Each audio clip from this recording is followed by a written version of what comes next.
the whole art of the ruler. You see, the Tao Te Ching is a book written for several purposes. You may take it as a guide to mystical understanding of the universe.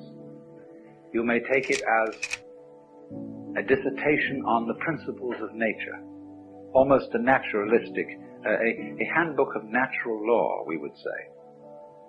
Or you may also take it as a political book, a book of wisdom for governors.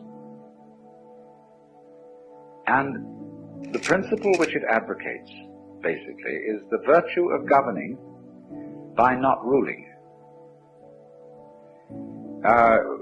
Look at it in this way. Supposing the President of the United States were as unknown to you by name as the local sanitary inspector, man who looks after the drains and the sewage disposal and all that kind of thing. This is not a glamorous figure, you see? But for that very reason, he probably does his job more efficiently than the President.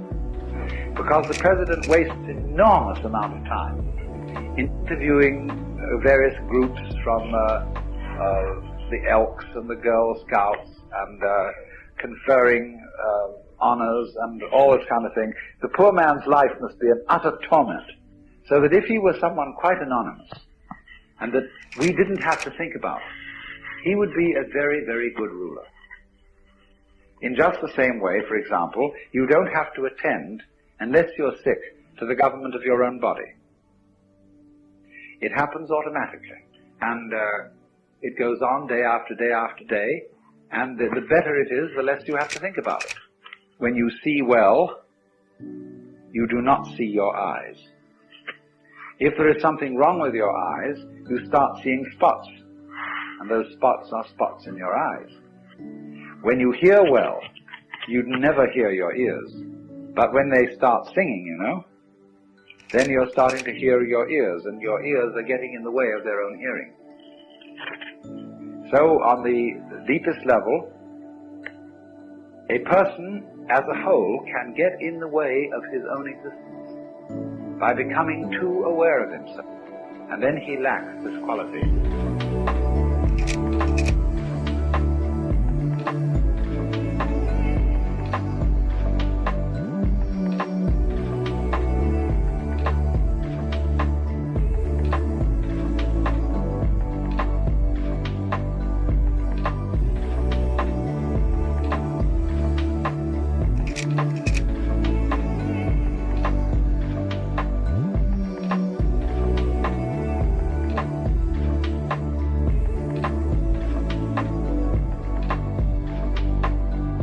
Now, the Taoists then proposed that there be something to help people get back to Tao and to be able to be in a state of death, so that they wouldn't get in their own way. And this is connected with the idea of being empty. Emptiness, being somehow vacant, was the secret of the thing. The highest kind of knowledge is not know-how, but know-how, N-O-H-O-W. To be able to do it know-how, without any method.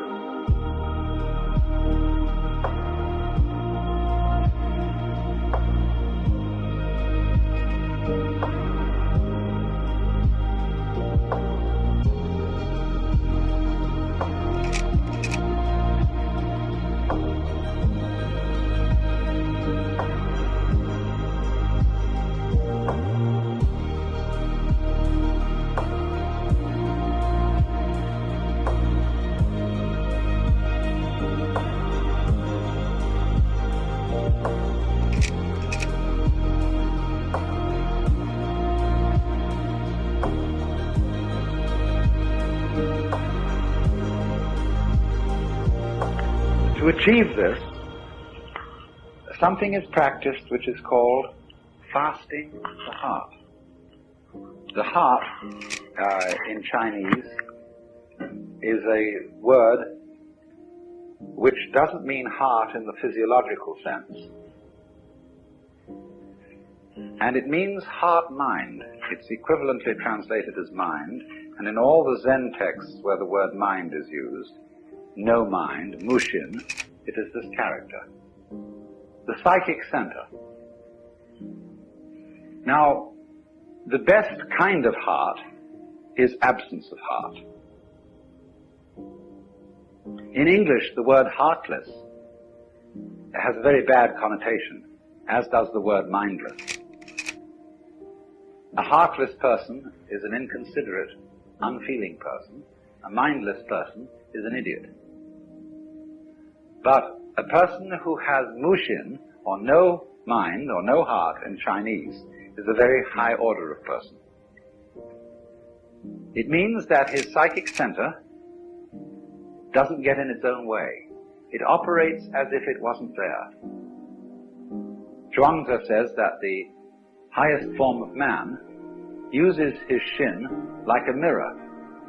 It grasps nothing, it refuses nothing, it receives but does not keep.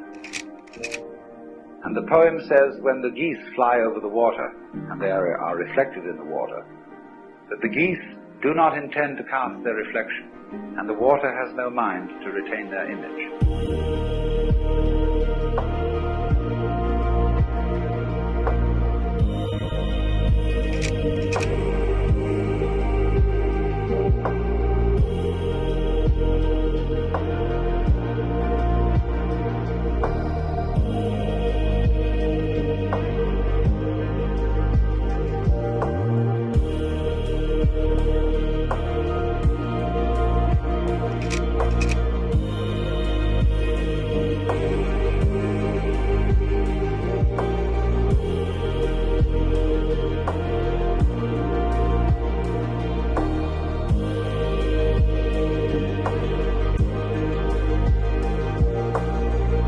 The whole thing is, you see, to operate in the world as if you were absent.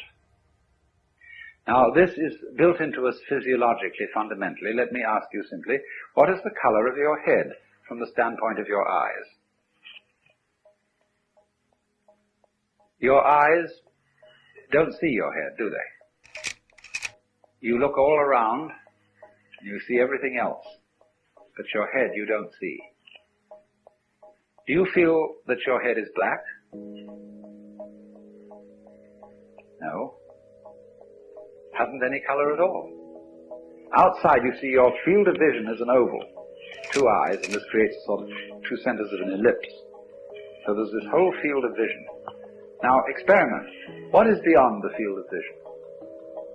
What color is it where you can't see?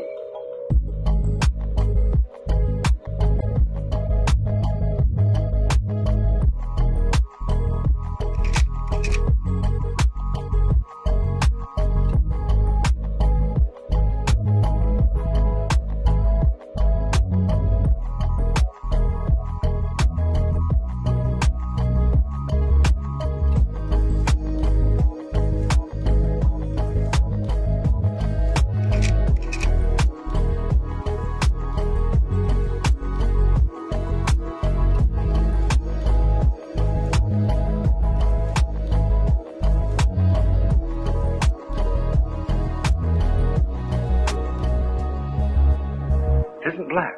This is an important point. It's no color at all beyond there. And in this way you can get an idea of what is meant by that character that I discussed this morning, Xuan, which although it formally has the meaning of darkness and the deep and the obscure, it actually refers to this kind of no color, which is the color of your head, so far as your eyes are concerned. Now, so in this sense, the invisibility of one's head, almost the not having of any head at all, is the secret of being alive. To be headless, you might say, to have no head, is our way of talking about the Chinese expression, mushin, no mind.